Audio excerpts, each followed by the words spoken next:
west as well as parts of Wales. Some drizzle over the hills, and that will take some time to clear up during the morning. Northern England, Scotland, Northern Ireland, increasingly sunny through the day. And with that sunshine, we're going to see some higher temperatures compared with much of June so far. But as I say, the mist and low cloud that will be lurking around southwestern shores could take some time to clear, and somewhere like Torbay could keep that fog around the coast through the day. Come inland and skies will brighten nicely by the afternoon, and with sunny spells developing widely, temperatures will reach 25 Celsius in the southeast, 20 to 22 Celsius generally elsewhere. Monday morning starts off with a lot of cloud across western Scotland and Northern Ireland, some patchy rain and drizzle. Elsewhere, another day of warm, sunny spells and increasing temperatures. We're looking at highs on Monday into the high 20s, and by Tuesday and Wednesday, the possibility of 30 degrees. Looks like things are heating up. Boxed boilers, sponsors of weather on GB News.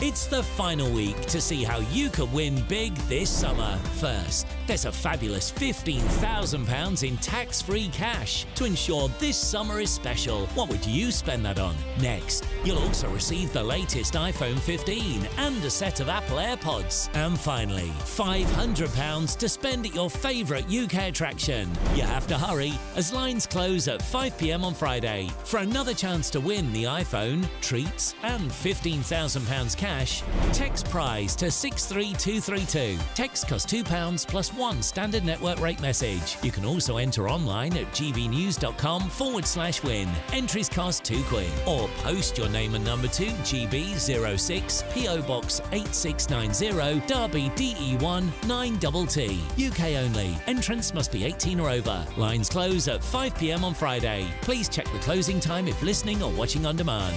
Good luck. Nana are Queer, weekends from 3 p.m. Theatres and drama schools are being offered plus-size inclusivity training. Come on, seriously, is this really a thing? In order to tackle fat phobia, to apparently make the theatre more inclusive for bigger bodies, a lady called Ruth Ann Phillips, who is a plus-size theatre director, she's behind the drive. Now, apparently, her own research, so it's not exactly independent, showed that 9 out of 10 respondents should have training on size inclusion. Ruth is also the co-founder of Inclusion Collective, which is an organisation that provides training in creative well-being, body positivity and inclusive movement.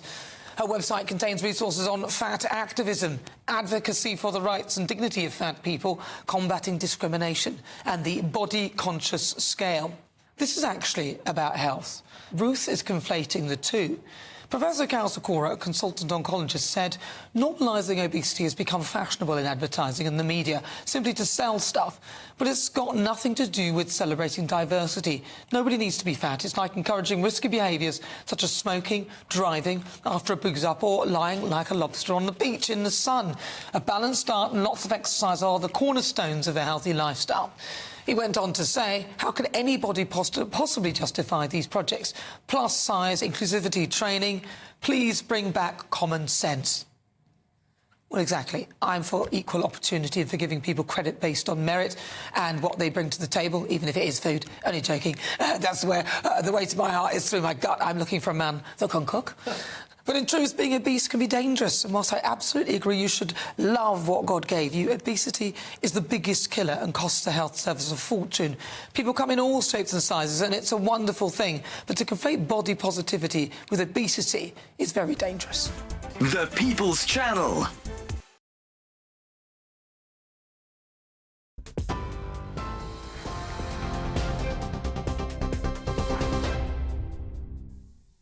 Good evening, I'm Sophia Wensler in the GB newsroom. The Conservative Party's Chief Data Officer, Nick Mason, has taken a leave of absence, according to reports, amid claims he placed bets on the timing of the general election. It's understood Nick Mason has taken the time away from becoming the latest Tory, facing allegations to have taken part in the betting. It comes as 4 people are being investigated by the Gambling Commission, including Laura Saunders, the wife of the Tories' campaign director. Craig Williams, another Conservative candidate, has also admitted to an error of judgment after placing a bet on when the election would take place. Nigel Farage has been criticised by the Prime Minister and the Labour leader over his comments suggesting the West provoked Russia's invasion of Ukraine. Rishi Sunak says it was completely wrong. The Reform UK leader made the claim during an interview with the BBC's Nick Robinson last night. Mr Farage said the expansion of the EU and NATO gave Putin a reason to tell the Russian people they're coming for us again. The Prime Minister says the comments play into the Russian president's hands, which the Labour leader has echoed.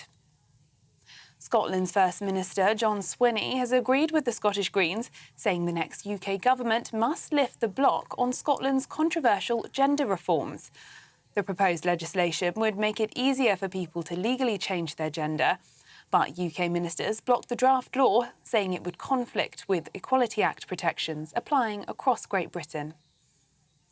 The mother of Jay Slater has issued a direct plea to her missing son on the 6th day of the hunt for the British teenager, saying, "We just need you home." Jay travelled for a music festival on his first holiday without his parents. Specialist dog teams have now joined police and firefighters in the search operation.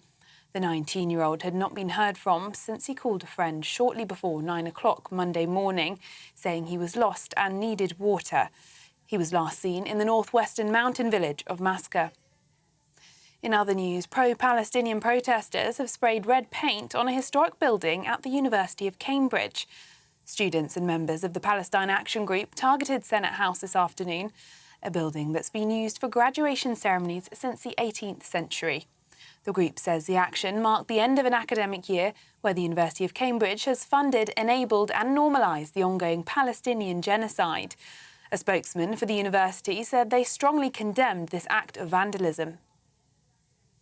And for the latest stories, sign up to GB News Alerts by scanning the QR code on your screen or go to gbnews.com/alerts. Now it's time for headliners.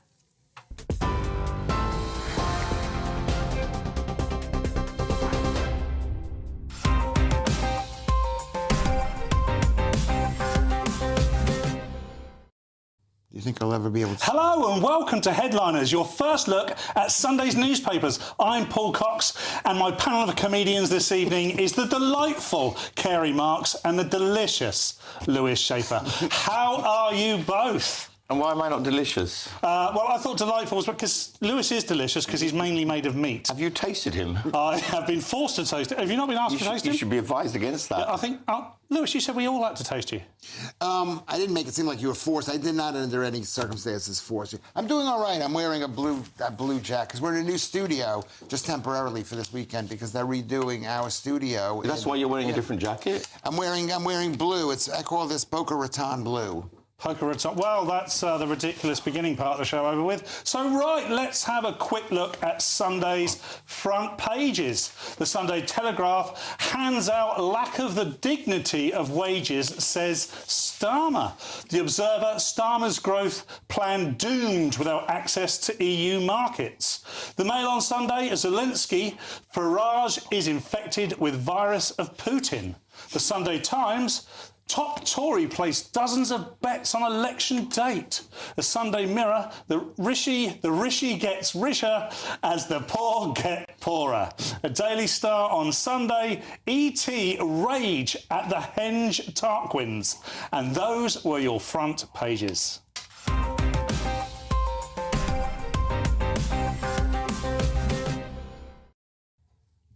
Let's kick off with the Mail on Sunday, Carey. Oh, how much of a pleasure is this? Here we are doing the news yet again, finding all the exciting stuff that's going on, and the Daily Mail. Before we get to them, I think this is the story you want about Zelensky and Farage and so on, but I must mention first that it also has a world-exclusive interview with Meghan's dad, who said at 80 that he'd love her to call it on his birthday, which I think that should top everything with the news. That's the first place you'll be looking. I can see why that's the Mail on Sunday. Yeah, you can see why that's the world exclusive as well.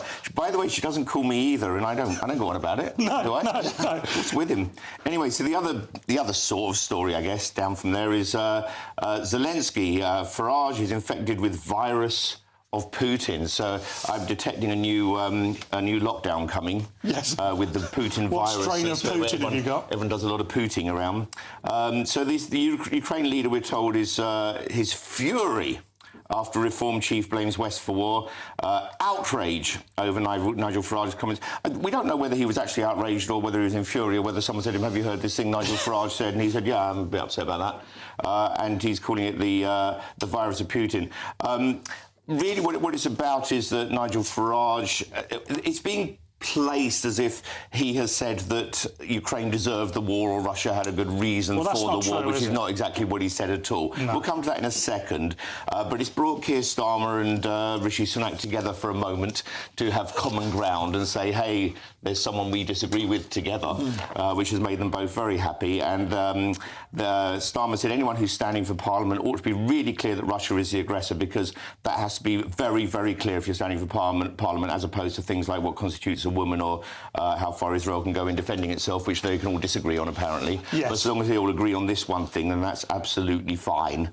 It seems like fake wrestling, doesn't it? Where they all agree beforehand who's going to win, who's going to have what opinion. Yes. They are the uniparty, as far as I'm concerned. What do you make of this, Lewis? Well, I make of it's in the Daily Mail, and the Daily Mail obviously wants a party to be elected. And if you were a party, you'd want, if you're supporting the Tories, you would want Farage to be put down.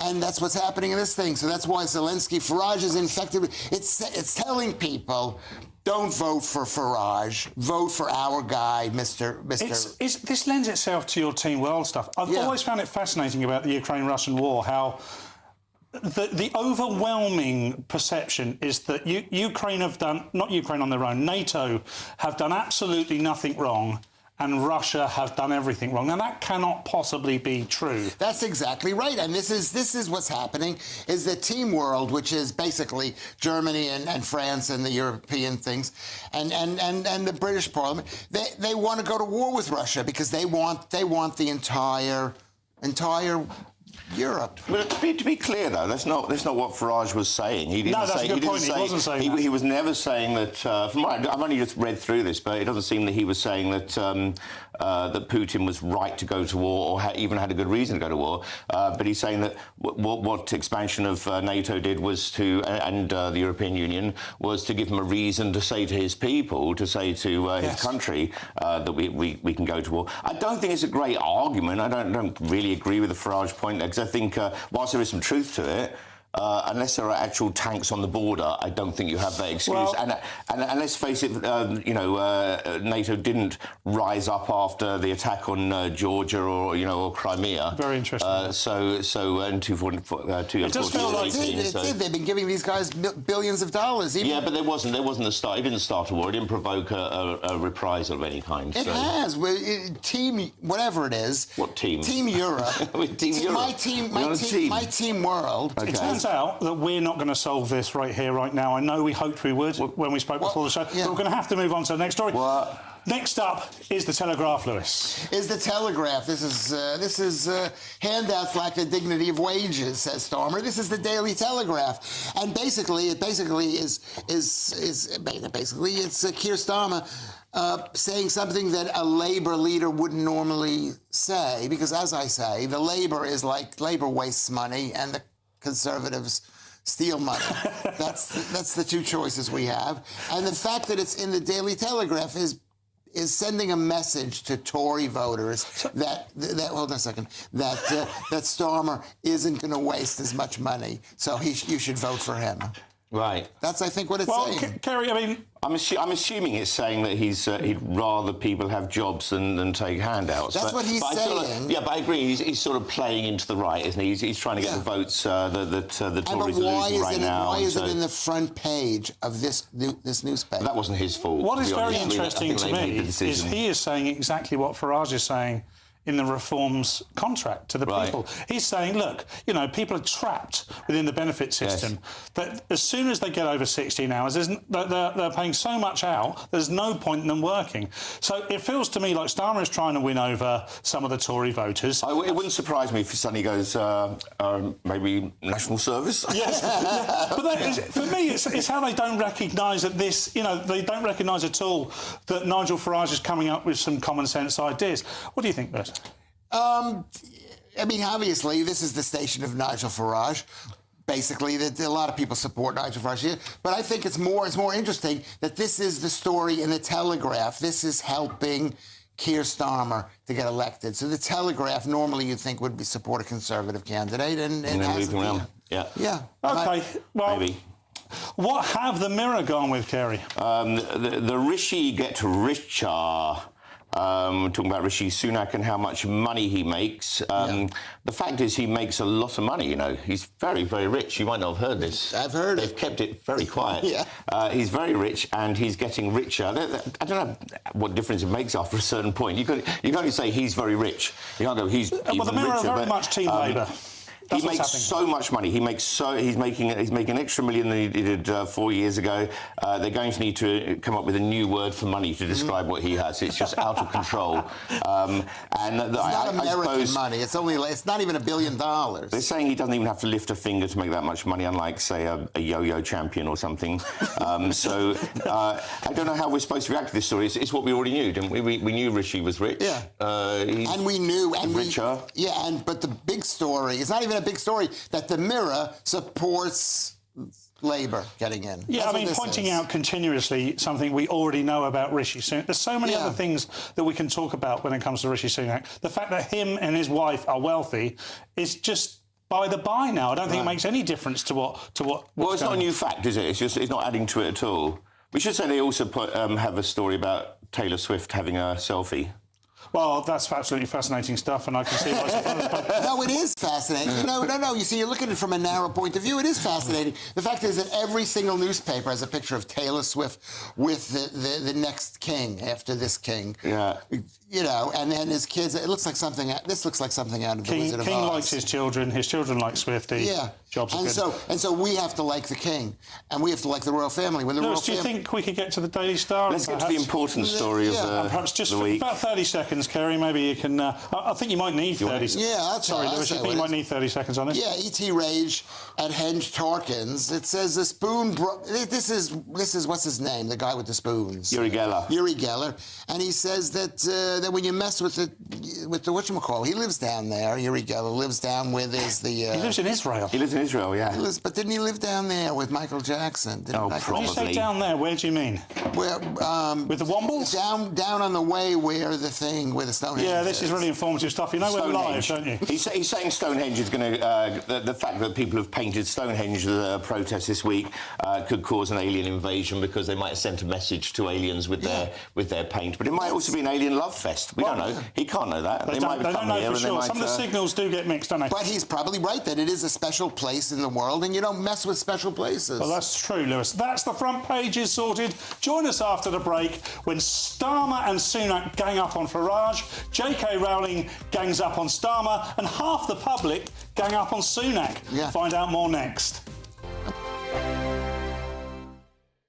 This is GB News, Britain's news channel. 98-year-old veteran Ken Cook shared his memories of D-Day at a special event in Harrogate. As a former Green Howards private, Ken was part of an armada of vessels carrying more than 150,000 Allied soldiers to France. And he was just a teenager when his regiment landed on Gold Beach in Normandy. Everybody was telling us, the officers and the sergeants, corporals, to get off the beach, lads, quick, because there's some more stuff coming behind us, and they had to get onto the beach as well. All our equipment and tanks and whatever, artillery, they were following up behind us, so we had to get out of the way and get into the countryside and make as much ground as we could on that first day. Ken survived that harrowing first day, but many didn't. around 10,000 Allied troops were either killed or injured. But their sacrifice, along with the bravery of those that lived, changed the course of history and resulted in the end of World War II. Because somebody had to do it, and so we did it. We did our job, and that's it. Ken is one of the last surviving members of York's Normandy veterans. Part of an ever-dwindling band of brothers who fought on D-Day, he's attending the 80th commemoration in France. A very emotional occasion this time, because there's not many of us left now. Remembering the fallen, Ken's wish is that long after he's gone, we still never forget those who gave their tomorrow for our today. The People's Channel. Sunday nights on GB News. From 6, Neil Oliver. At 7, it's Free Speech Nation with Andrew Doyle. At 9, Mark Dolan. And at 11, get set for the week ahead with headliners. Tomorrow's papers tonight. GB News, the People's Channel, Britain's news channel. I'm Christopher Hope. From pop stars to politicians, I'll interview anybody in a pub who's got a political opinion. Join me every Friday on Spotify, Apple Podcasts, YouTube or gbnews.com, or wherever you get your podcasts. GB News, Britain's election channel.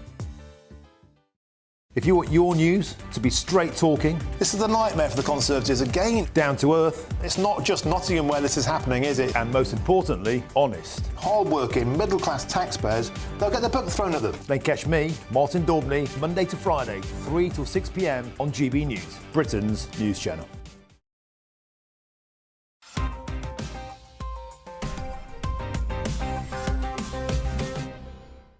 And 5 then.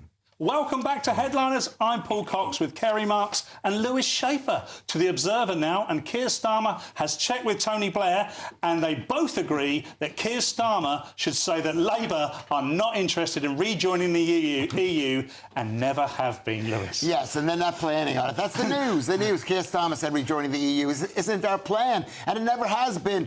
It never has been his plan. Of course it's not to rejoin. He was against leaving. He was always a Remain guy. And so this is another one of stories where he's just saying everything that he thinks the other side wants to hear. It's like a nudge, wink, wink. We're gonna win the election, so we might as well say nice things to everybody. And that's what he says. So he says we're going to remain a Remain guy. He's not a Remain guy. The fact is that the whole country, a lot of the country doesn't want to go back with Europe, but I think he does. I think the only problem I would have with what he's saying is that he said he never really wanted to rejoin. And they were part of the campaign to rejoin. So Keir Starmer was very much part of Corbyn's idea of rejoining the EU. So I can accept... Corbyn was against rejoining the EU. Corbyn was against it because he saw it as the thing that pushed down his communist, whatever, left-wing ideology. Corbyn had no idea by the end. I mean, Corbyn originally would have definitely never joined the EU and campaigned to leave the EU most of the time until he became leader of the Labour Party, then campaigned to rejoin after we left. Anyway, Kerry. What? Over to you, mate. What do you think? Oh, you want me to talk about the story? Yeah, if you wouldn't mind, mate. Yeah, contractually, that'd be great. I know, it's a duty, isn't it? I don't know the point that you were making on this. I'm not sure what point you were making, actually. No, the point that I was making. I was with you, but I didn't understand what you were saying. No, because he made the point on the introduction. I had nothing to say. What do you say?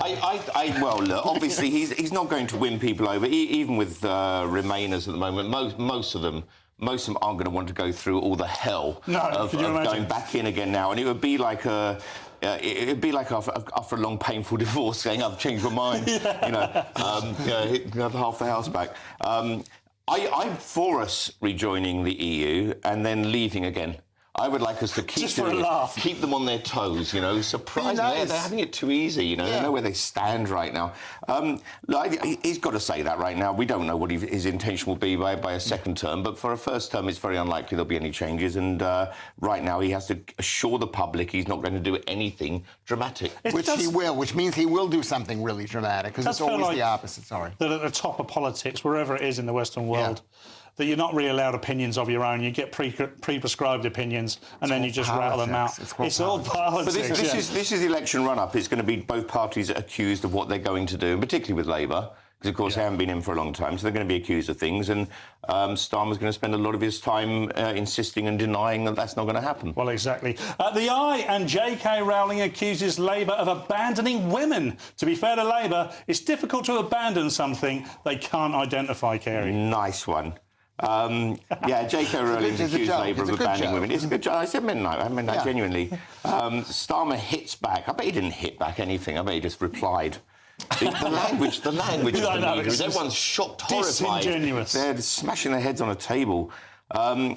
She said he had she was worried about him. He has she thinks he has a poor opinion. That his attitude to women and a poor opinion of his. She has a poor. That was terrible. Can we restart the whole show? It is like Kerry. I know, but that's what happens, isn't it? She had a poor opinion of Keir Starmer's character. Well, I'm reading and thinking at the same time, you know, and it's. He said some funny things before, so people are not going to notice that. Yeah, sure, we get rid of it. The Labour Party, according to Keir Starmer, has a long history of progress on women's rights. Passing landmark legislation has changed millions of lives, but that's not replying to what she's saying, is it? That's a completely different thing. Shadow Chancellor Rachel Reeves said she wants to eliminate the gender pay gap once and for all, and then she meant to add by having more men identify as women. Because men are the only ones who can make money in this world. J.K. Rowling, though, has donated £1 million. That was in 2008. She was a big Labour supporter, and I think she probably would say that she's been proud of what Labour have done over the years for women's rights. But she's become a powerhouse now. If J.K. Rowling says something from her feminist perspective, it might just resonate with a lot of women in the UK public, do you think, though? I don't think so, no. I think she's been discredited among the people of the left, the Team World people. They don't like her. And because the trans issue has I've had some chats about trans things lately, and people are very sensitive about it. You're very undercover in the left-wing world, aren't you? Yeah, they don't know that I'm a left-wing person. The idea that J.K. Rowling's been discredited, I think, is for the birds. J.K. Rowling's whole point has been about protecting women's spaces and just helping people realise that women still have vaginas and men still have penises. Yes, but the thing that when she talks about trans people, it really bothers those people so much.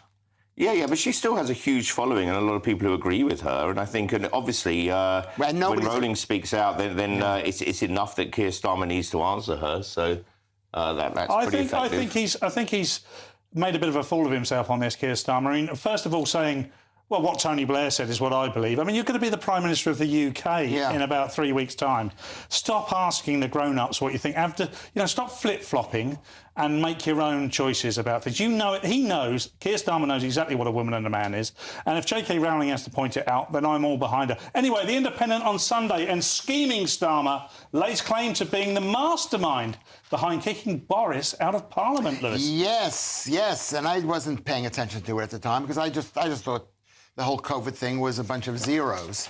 But, and I had COVID. I've had COVID twice. And people are going to have COVID, but there's no great institute checking out on the flu, but there is about COVID. And he said he played a game with Boris over that Partygate thing, where he says, we got to get the facts down and prove these a lie, because he knows that Boris Johnson is a liar. So he basically called Boris Johnson a liar. But all politicians are liars. What was Boris Johnson supposed to do? Say, hey, yeah, we were partying like it's 1999. I don't know. I mean, perhaps I don't really value Keir Starmer enough to believe that he planned all of this. I could have him completely wrong. And once he's Prime Minister, we might get a better feel for what he's like. Well, this is an odd story because he's coming across like... First of all, why are we talking about Johnson's term anyway now? We're onto a new thing and it's an election coming up. But he's playing this as if... The story's like he's a great detective. I'll tell you how I did it. And he's... Keir Starmer has set out for the first time how he laid a trap for Boris Johnson. I'm reading through this story. I'm looking for what the great trap was. But it was cake somewhere. I hid as a flower in a corner of his room. I had microphones everywhere. People disguised as flower pots. But then the next way, he laid out his specific intention. This is carrying on the story, intentional way. He set a trap for Mr. Johnson over the Partygate scandal, and we're waiting to find out what it is. And then finally the story gets to this. I knew his instinct would be to lie. It was a thread that we pulled over months. That's it. So we don't find out what he did. No, he did. They say a bit what he did. No, he doesn't. I was less bothered by what he was saying than his He asked him friend. a question. The question was... What was the question? Where's the question? The story Lewis is caught in Starmer's trap. The story about his forensic trap that he set. Which is, he said, that he asked a question. He said, what do we say about the something like that? No, look, Lewis, this is like me, like if a magician. Stop proving you read the story. This is like a magician saying, I did an amazing trick where I made a shoe appear, and you say, and I'm going to tell you how I did it. And you say, how did you do it? And he says, I did it magically. Yes. That's what's going on here. There's no story. We're not being told anything. No, it doesn't. I use misdirection. Oh, well, that really helps. Also, the point here that Starmer's really making is that Boris Johnson is partial to a fib or two. So, if I mean, really? Not a big revelation, no, though, I don't think it is. Anyway, I think we should probably move on and look at our first look at the Sunday Telegraph now. And a poll finds that 50% of the public would avoid Rishi Sunak at a party, Kerry. What kind of weird poll is this, anyway?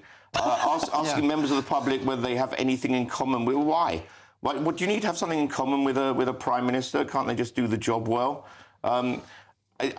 2,011 people were asked. I don't know, but that's a very specific number, isn't it? I've got no idea why. Well, they start out... 2010 isn't enough. No, they have a certain period of time to do it. They're trying to get 2,000 people, and then they stop when they hit around 2,000 people. I actually was a pollster in New York for a little bit during my bad, dark times when there was no money coming in before I started comedy. Were you? Yeah. And the reason is 211. You've got so many hidden secrets. I'm 67 years old. You've done everything, even postering. Tried everything. So they asked all these people. 53% said that if they were having a conversation with him, they'd talk about politics. Or they'd ask what his general outlook on life is. That's just a lucky guess, isn't it, really? It sounds to me like they're planning a really bad date. But it's just they just gave 3 things. It's not like they gave a list of... Yeah, OK, tell me this poll isn't weird, though. The next thing they asked them is they asked what subject they thought Keir Starmer was best at in school. Why is that for a poll? what difference does that make? They go, well, we've decided he's best at science. You go, well, actually, you're wrong. Math, right. So, yeah. I agree. See, I'm agreeing with you because it is totally a waste. I am agreeing with everything you said. You've never agreed with me. I know, but this is always one choice. I wrote down, agree with Carrie once. It was as if 53% of people said, we think the questions you think we would ask Richard Sunak are ridiculous, so we're not going to ask him any of them. And remember, there was a column, nothing in common, which people could nothing in common. They'll feel like they don't anyway. I mean, I always say this, but Rishi Sunak is from Southampton. Yeah. I wouldn't have anything to talk to him about other than maybe... You would have something. You say, listen, I use Andrex. Is it worth the extra money? Yeah. Do you like the stuff with the aloe vera or not? People have... you have so many things in common with this guy. He's married to a woman who has a lot more money than I do. He wears shoes. He wears shoes. We all know what it's like He gets up in the morning. Yeah. OK. Well, we're at the halfway point now, and in this section, young people can't be bothered to vote, the election forces comedians to rewrite their Edinburgh shows, and the BBC still don't think Hamas are that bad. Find out more next. Hi there and welcome to the latest update from the Met Office for GB News. The weather is turning warmer and sunnier during the next few days. There will be some cloudier spells for the next 24 hours or so before high pressure takes a firm hold across the UK and leads to a long settled spell. Now this weak weather front is just edging into the west of Scotland through the evening, as well as parts of Northern Ireland, some thicker cloud for a time, some patchy light rain and drizzle. That'll tend to sink into northern and western England as well as Wales. Extensive low cloud is expected here, some mist around the hills and coast and some drizzle first thing Sunday. Otherwise, increasingly sunny skies for Scotland, Northern Ireland and for parts of East Anglia as well as the southeast. It's going to feel fresh first thing, but temperatures will rise quickly through the morning because of the sunnier skies. However, we've got that mist around the coast of the southwest as well as parts of Wales, some drizzle over the hills, and that'll take some time to clear up during the morning. Northern England, Scotland, Northern Ireland, increasingly sunny through the day, and with that sunshine we're going to see some higher temperatures compared with much of June so far. But as I say, the mist and low cloud that will be lurking around southwestern shores could take some time to clear, and somewhere like Torbay could keep that fog around the coast through the day. Come inland and skies will brighten nicely by the afternoon, and with sunny spells developing widely, temperatures will reach 25 Celsius in the southeast, 20 to 22 Celsius generally elsewhere. Monday morning starts off with a lot of cloud across western Scotland and Northern Ireland, some patchy rain and drizzle. Elsewhere, another day of warm, sunny spells and increasing temperatures. We're looking at highs on Monday into the high 20s, and by Tuesday and Wednesday, the possibility of 30 degrees. This is GB News, and we are Britain's election channel. This vote may seem to be about the politicians and the media, but it's actually about you. We won't forget that. Join us up and down the country as we follow every moment together. More than ever, it's important to hear all sides as you make your decision in the run-up to polling day. This is GB News, the People's Channel. Britain's election channel.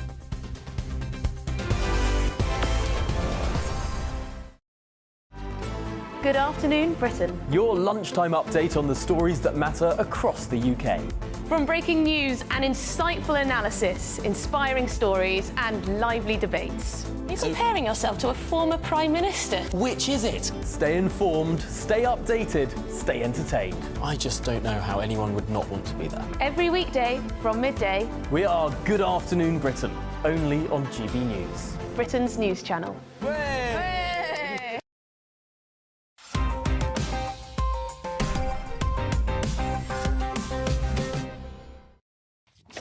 Welcome back to Headliners, back to The Independent on Sunday now, and among the growing list of things young people won't do, we find voting, Lewis. Yes, this is the great election turnoff, the true scale of millennials and Gen Zs who won't vote. I don't know how old these people are, but they're within the voting age thing, but that's the youngest people. Millennials is 83, 82 onwards, something like that? I don't know. I can't keep track of it. I was the first, we were the first one, boomers, and then there was nothing between boomers. I think Kerry and I are probably Gen Z. Gen X. Gen X. Did that come next? I might have said Gen I think there was like a 20-year delay before that term came. Anyway. No.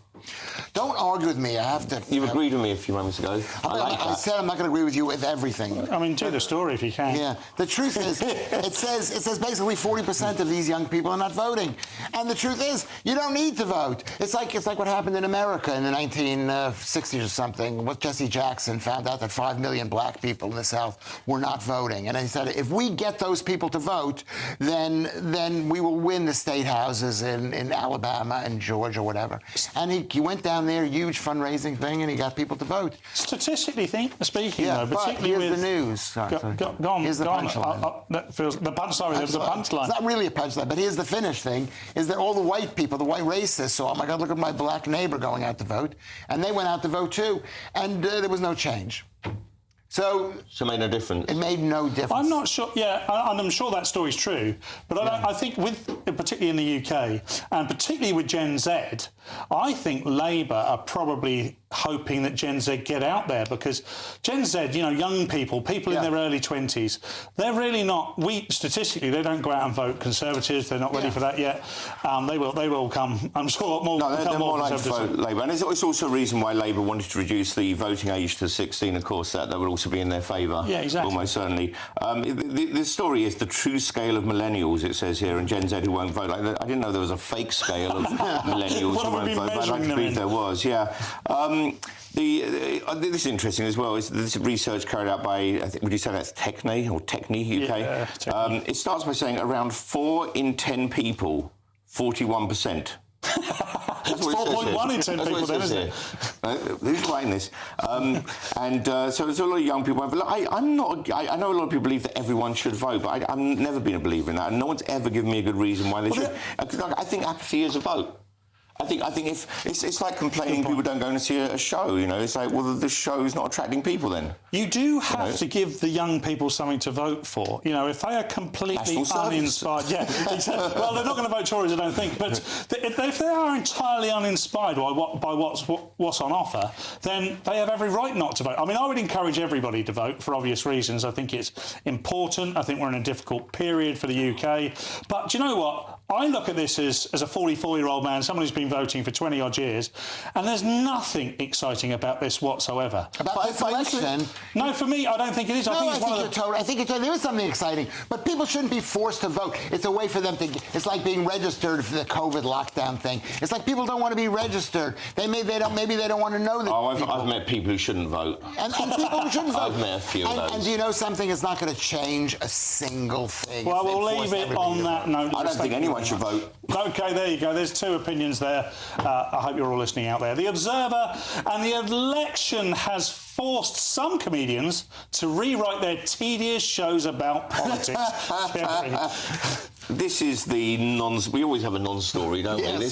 This one, we all know what happened here. Oh, we do. PR companies have contacted the paper with this all written out for them. For Nish Kumar. Who's one of the dullest. I don't want to say he's the dullest, but he's a lovely guy. You did, though. Did I just say? We'll edit that out. These are PR companies getting publicity about the fact that there's an election going on, which is actually wonderful for topical comedians. This is a perfect timing. They'll hit the Edinburgh Festival with loads of new material and so on. This is the time when they're meant to be writing, and the complaint here is that we have to keep writing and write new stuff. This is what you do. That's what comedians do. This is the time everyone's doing their previews right now, right? Every time is perfect for topical comedians because the best comedians are topical. Carrie Marks and Paul, we speak about what's in the room. The room's on fire. We'll make a joke about it. We just say, oh, it's bad news. The room's on fire. We can't make a joke about it. It's really embarrassing when the room's on fire and you've got nothing. And I've got nothing. Who knew the room was going to be on fire? No, couldn't plan for it. Yeah. I mean, but one thing that will be interesting is the dynamics will change because there's been 40 years of their favourite party being in opposition. Yes. And now it almost certainly won't be when it comes to the Edinburgh Festival. So they are going to have to probably prove that they're on the side of the elite now because they're going to be in favour of the team in government. And it's going to be very interesting to see how they are critical of that because they won't be critical. Yes. Those people will not be critical because we're in a state of war now and they're going to make jokes for their side, but it won't be good jokes. OK. The Sunday Telegraph... we ought to make that as a topical comics. The Sunday Telegraph and why do the BBC continue to struggle with identifying Hamas as the bad guys list? Hamas, kill, kill, kill. And this is what's this programme becoming? I don't know. I believe it. The Committee for Accuracy in Middle East Reporting and Analysis, CAMERA, it's like I think it's a Jewish organisation. They're saying that the BBC, which has this BBC Arabic people, says the BBC is accused of disclosing that the Palestinian journalists who were killed were actually Hamas, not just Hamas supporters. They were gung-ho Hamas people, which they, you don't want anybody to die.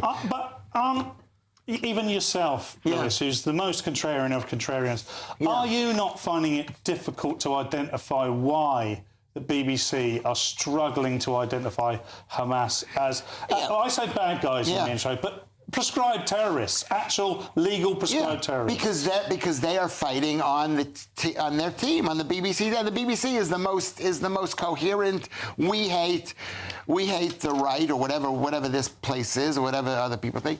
And they, here's the thing: the news, the people who were holding the Jewish hostages who were rescued, they were actually a reporter and a doctor. It was a journalist who was killed and held, and it was part of holding people as hostage and so on. And what's happened over years is that there's sentiments and ideologies from universities that have crept into people who've left university, gone into the BBC, brought in their friends. Yeah. And now there's a very strong ideological bias that seems to be there in the BBC and across a lot of the media. And I've been looking at some of the CAMERA UK organisations' work, and they've actually put in loads of very thorough reports of just really bad reporting going on in the media, and almost a complete cover-up of UNRWA's complicity. You'll hear the BBC cover a story, and then the BBC Arab service gives a different story, and then it will turn out, as has happened a few times now, I believe a couple of times, that the person giving the report is actually an activist but hasn't been mentioned or has some Hamas affiliation. And the BBC... So all this is going on, really. The BBC is a tool. It's the state propaganda service. I don't mean state like it's controlled by Rishi Sunak. It's controlled by this team world, the that wants to destroy our way of life, you know. And it's bad, and it doesn't give me a job. I don't think they want to destroy our. Well, I think they have a point of view, but they're very, very tied to it, and the reporting is over a matter as quite as complicated and as delicate as this, with so much high emotion. Then you really have to be careful with the story. And I think that the BBC, of all people, should be respectful and say, we don't know. This is what we've heard from one side. This is what we've heard from one side. But instead, it's very much immediately reporting Hamas. Carrie, it's taking our money through taxes. And so it has no place being a news service. It cannot be a news service because it's not independent. And no news service is independent, but it's not. It's our money. And why should we give money to be told we're no good, that we should die? Well, there's some valid points both there, and I think this will rumble on. Yeah, I think, I just find it fascinating. It's absolutely stark that they're unable to follow the law. The Mail on Sunday, and doctors appear to be accusing children and young people of suffering with a lack of attention, Kerry. Unbelievable, really. I know. Can you imagine? This is about the diagnosis for mental illness, particularly borderline personality disorder. The story revolves around as doctors too easily say borderline personality disorder, and many doctors are now saying that the doctors should avoid these labels. The story seems to me, I've had a quick glance through this, but it doesn't seem to be how it will affect the patients. It's more how it will affect the doctors giving that diagnosis.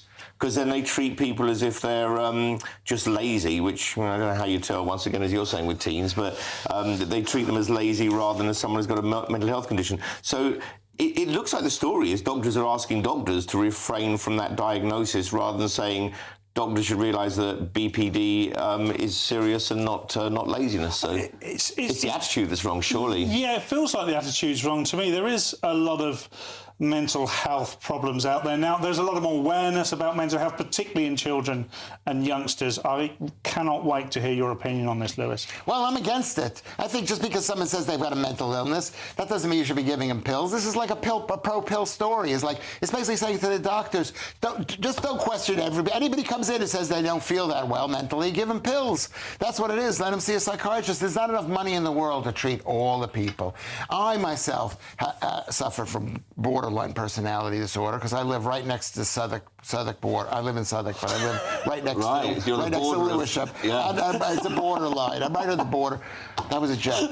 They're not as good as your jokes, Carrie. No, you shocked me. I didn't think you were borderline at all. I thought you were full-on personality disorder. The idea there was any doubt was not in Carrie's mind. That was part of the fun. I live very close to, right there. I live near Broccoli. I'm not going to say where I live. But the point is... Broccoli? The point is that you should question. A doctor has to question. They have to question people, and pills don't work anyway. But I don't think this is about what the doctors I don't think it's about the doctors over-diagnosing. It's more that the doctors, once they have diagnosed as borderline personality disorder, they then treat someone as if they're emotionally unstable and useless, rather than someone who's got a mental health. They're not giving them pills. That's the answer, right? They're saying they're not giving them pills, and if you're not giving them pills, that means you're not helping the pharmaceutical industry. Give them pills. I think, pills are for giving. That's what I say.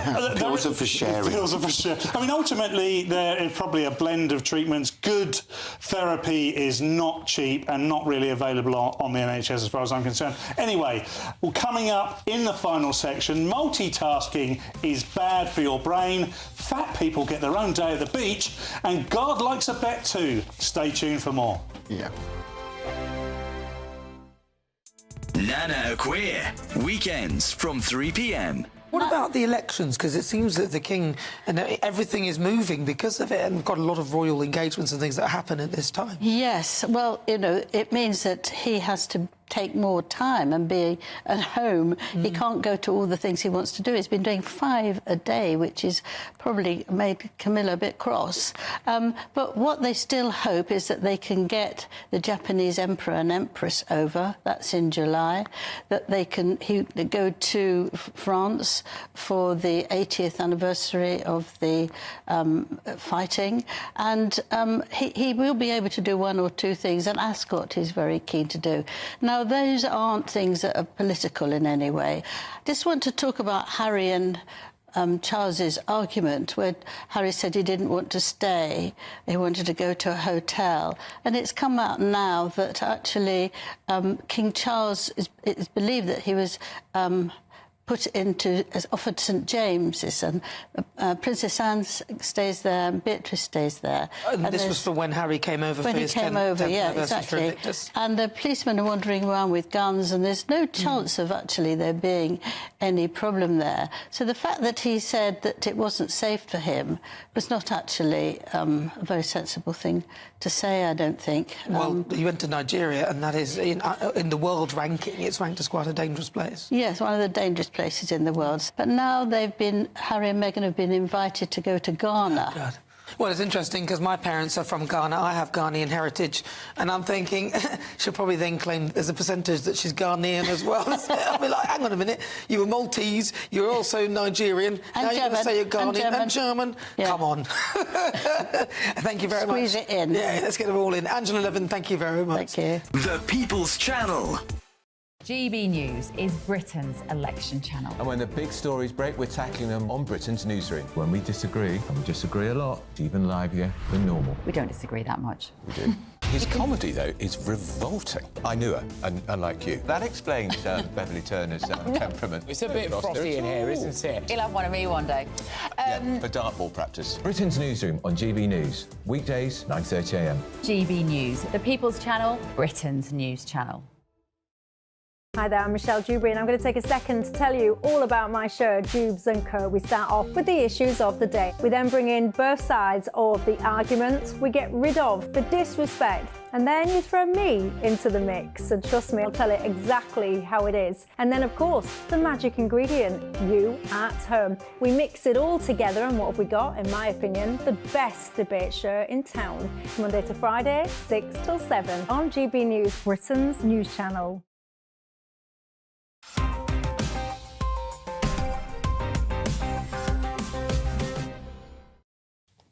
Welcome back to the final part of Headliners. The Sunday Telegraph. Being able to multitask is no longer the boast it once was, Kerry. Oh, I'm fed up with the whole news. To be honest, why multitasking is bad. I thought we did multitasking back in the 80s. Yes, exactly. Wasn't it? It was like, everyone's going to multitask. Women are better than men because they can multitask. Let's do two stories at the same time. We can do it. Multitasking is now apparently bad. But this is, by the way, this whole story is just, it's not a story, it's an op-ed. And it starts with, I'm one of life's busiest multitaskers. I can cook dinner as I chat to a friend. And then, but sometimes I forget to do this or do that. I don't know you, whoever this is. I don't care. Did you read the entire story? No, I read as little as I could. Yeah.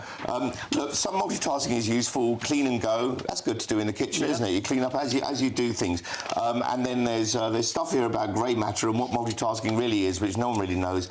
And then there's so you're loads saying of repetition. Don't read the newspaper. Well, because there's a bit here that says most experts agree. Like there's experts on multitasking. I don't believe you already. Experts became extinct during COVID.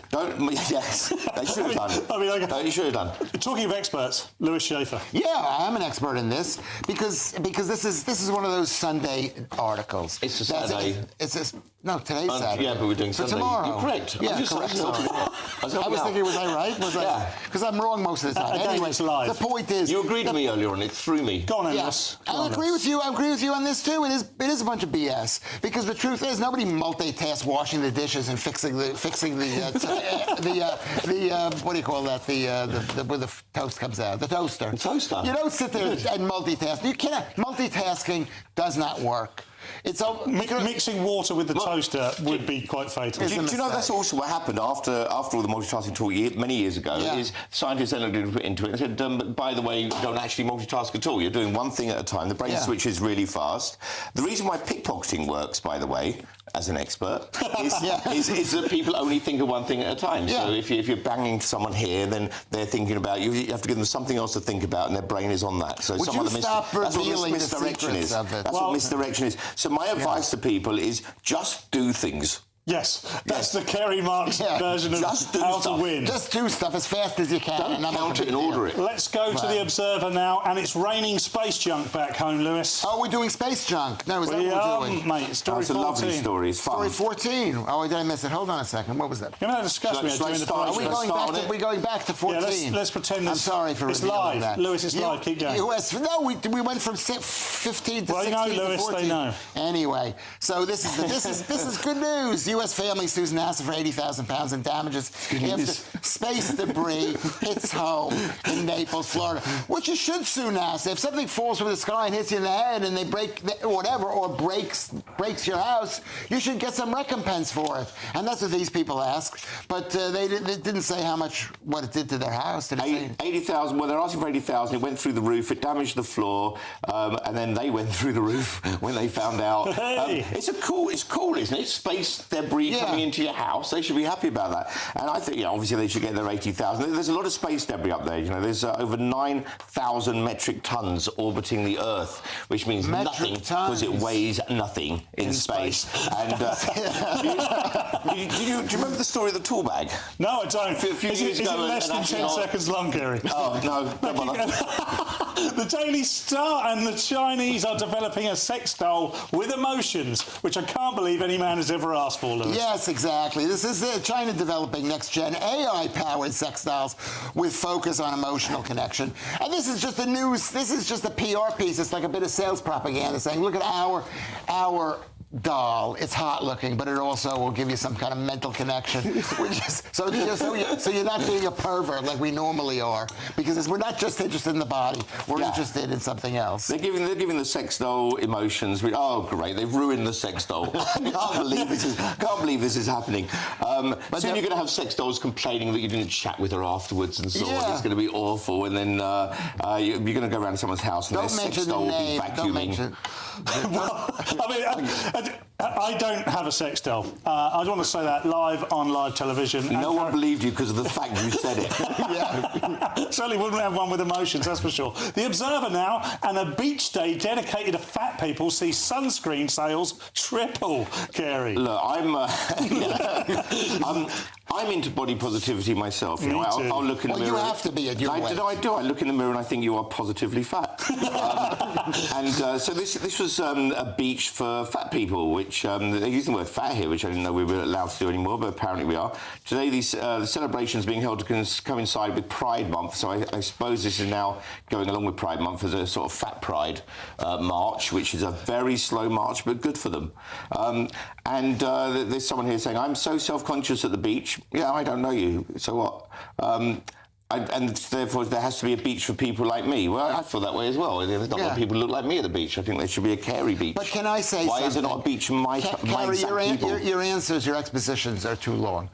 Sorry, I won't talk. Is that I think fat is good because we're heading into a war situation. We're fighting in with the Israel-Gaza thing, and everywhere in the world is going to be war, and people are going to need to be fat because there's going to be starvation coming. And so I used to be against being fat. I call you fat. You're obsessed.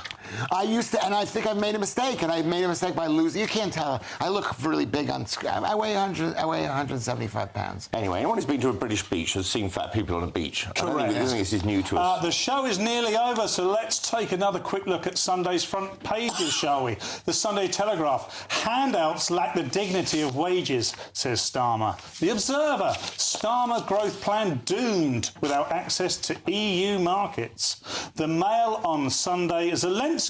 Farage is infected with the virus of Putin.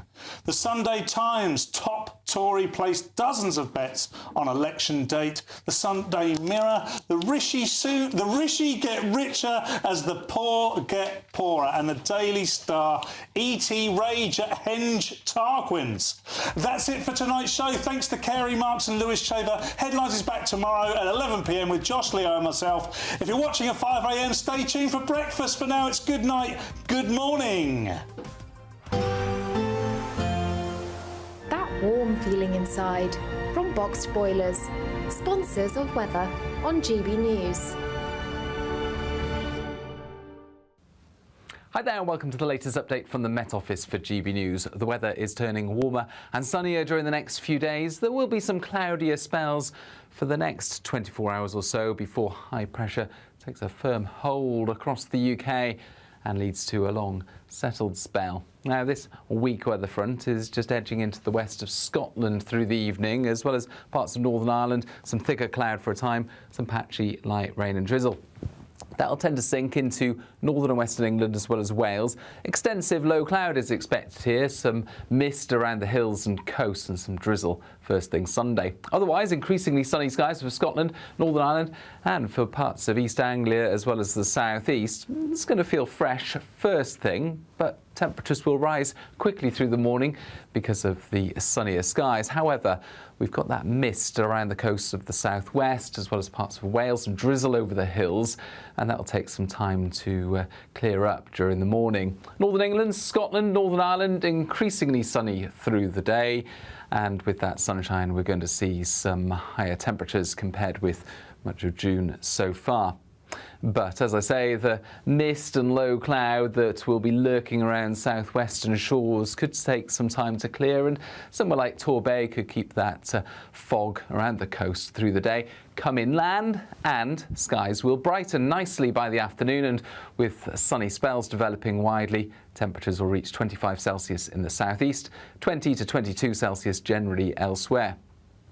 Monday morning starts off with a lot of cloud across western Scotland and Northern Ireland, some patchy rain and drizzle. Elsewhere, another day of warm, sunny spells and increasing temperatures. We're looking at highs on Monday into the high 20s, and by Tuesday and Wednesday, the possibility of 30 degrees. Looks like things are heating up. Boxed Boilers, sponsors of weather on GB News.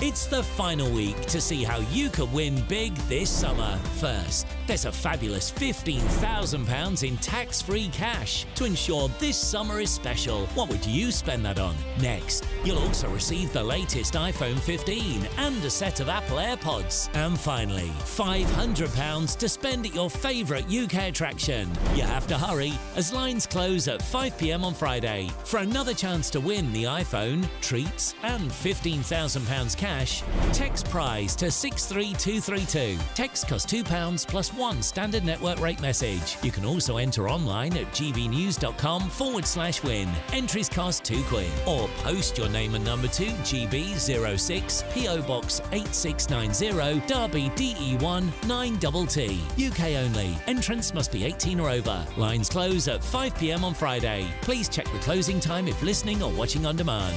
Good luck. This is GB News, Britain's news channel. The woke be with you these days, not the force be with you. And Star Wars, you know, it was the one thing as a kid that brought me and my brother together pretty close, and I love it with all my heart. But ever since Disney took it over, this diversity, equity and inclusion has run rampant throughout it. And actually we've had the actress from the latest Star Wars spin-off, a series on Disney, actually saying that making white people cry was actually what she wanted to do. Have a listen. When people watch The Hate U Give, what do you want them to walk away with? Because I know everyone has a slightly different feeling. Well, I mean, white people crying actually was the goal.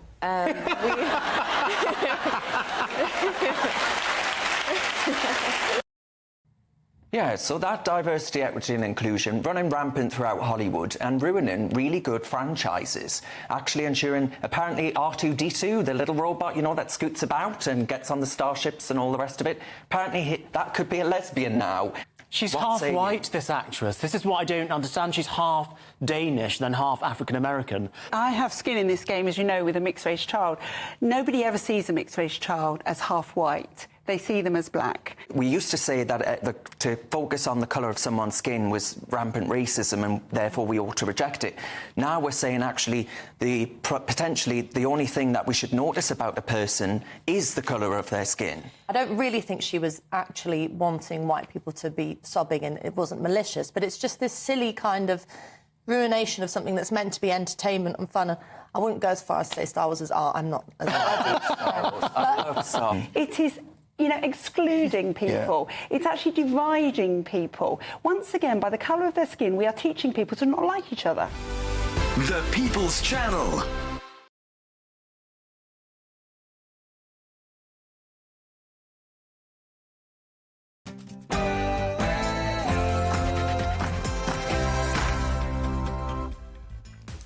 It's Saturday night, and this is the Saturday Five. I'm Darren Grimes, along with Matthew Lesh, Dr. Renee Holdecamp, Ben Leo, and Benjamin Butterworth as ever. It's 6 p.m, and this is the Saturday Five.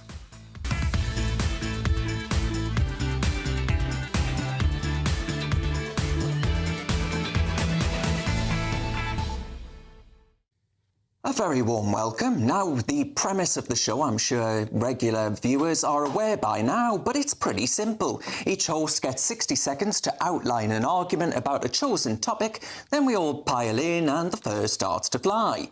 But of course, we want to know your views, much more important than ours. Send your views and post your comments by visiting gbnews.com/your say. And folks, before we get into it and start tearing each other apart, it's time for your Saturday night news.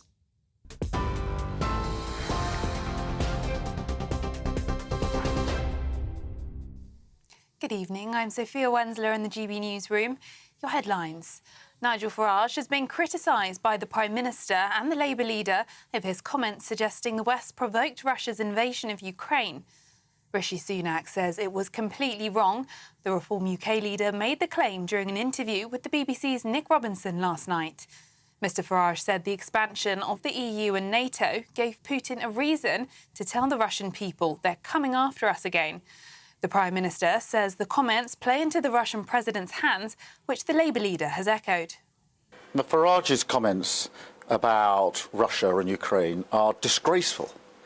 I've always been clear that Putin bears responsibility, sole responsibility, for the Russian aggression in Ukraine.